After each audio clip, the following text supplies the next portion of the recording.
I want to talk about the real thing that holds a lot of people back and where people really end up struggling. That ultimately is that lies in the emotional and psychological parts of the process and of the journey. It can be an extremely excruciating and painful process to detach and to disconnect, and there's so many kind of physical, emotional connections to your life, to your reality, and it can be extremely painful to try to disconnect those things.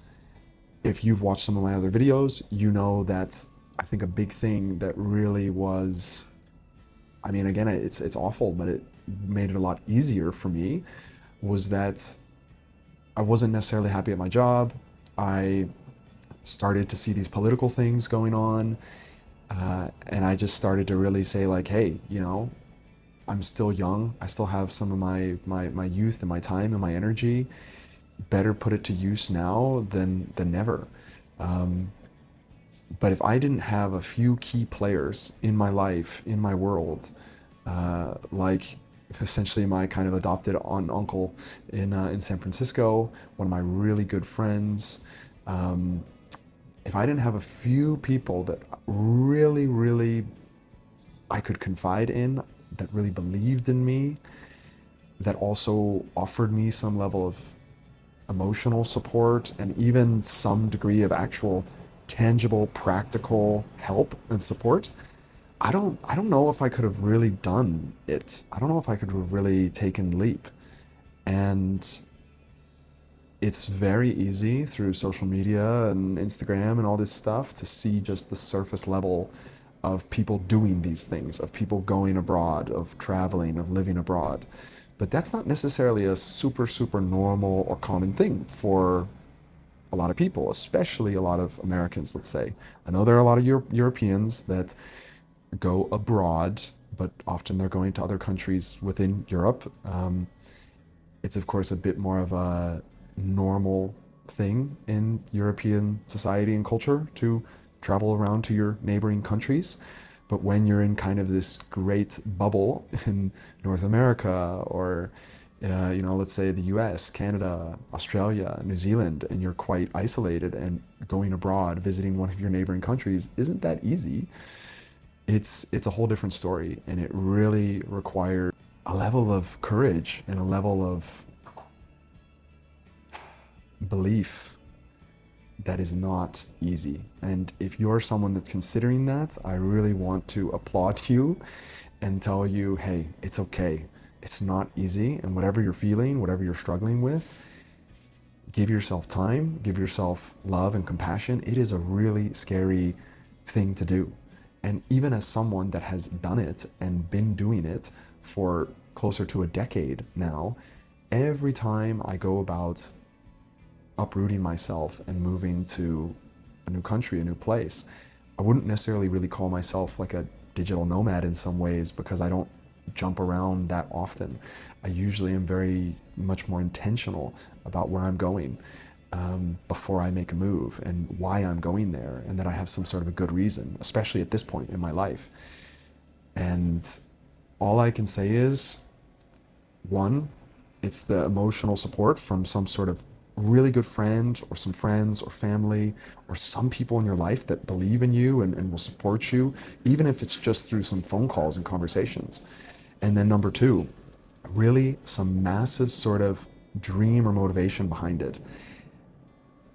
I imagine if you're watching this video that you already maybe have a country or a place in mind that really inspires you and really gets you excited. I would take that and run with it, because you're going to need that level of hope and dream and inspiration and motivation to really make this type of thing, to make such a big leap, a reality. So take that sort of dream and inspiration and really latch onto it and run with it. I would not recommend taking this big of a leap with your life if you don't have some sort of clear hope, optimism, dream, and inspiration out there for some place. Of course, I know some people, and maybe I was that way in some ways, where if you have a romantic interest, that you have a significant other, someone from a different country, a different continent that you've met, that you've connected with, that is also kind of pulling you and drawing you, that's really huge as well. So if you're interested in making this type of leap in your life, but you feel like you don't have these things in place, or you don't have these things to pull you, to compel you, to draw you in, be patient with yourself and give yourself time. These things really can happen. They can come with time. For me, it was probably at least a slow burn 1 or 2 year process of these things kind of happening and falling into place. So if it's a novel, nice idea for you, but you don't really see how it's possible, or you don't have something that's really pulling you and drawing you right now, that's okay. That's really okay. Take your time, be patient, and get out there and try and hopefully meet people in your suburb, in your city, in your environment. Maybe you'll just meet some people you can have some conversations with, that'll spark an idea for you.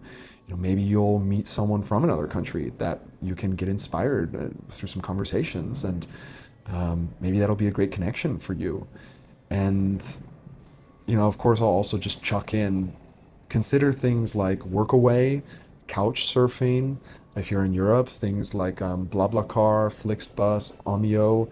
And we can talk for ages, and I'll probably make a separate video about that if you let me know you're interested in that, about some very practical and logistical supports of how you actually make this kind of long-term travel, the expat, the nomad, the backpacker, the traveler, the adventurer, the discoverer. How do you actually make this possible?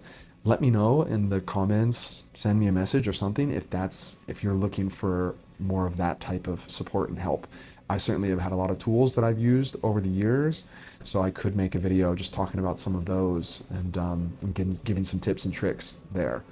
So, hey, thank you so much for being with me today. Again, it's Adam from Pursuit of Better. Really appreciate you and all the friends and community out there for joining me.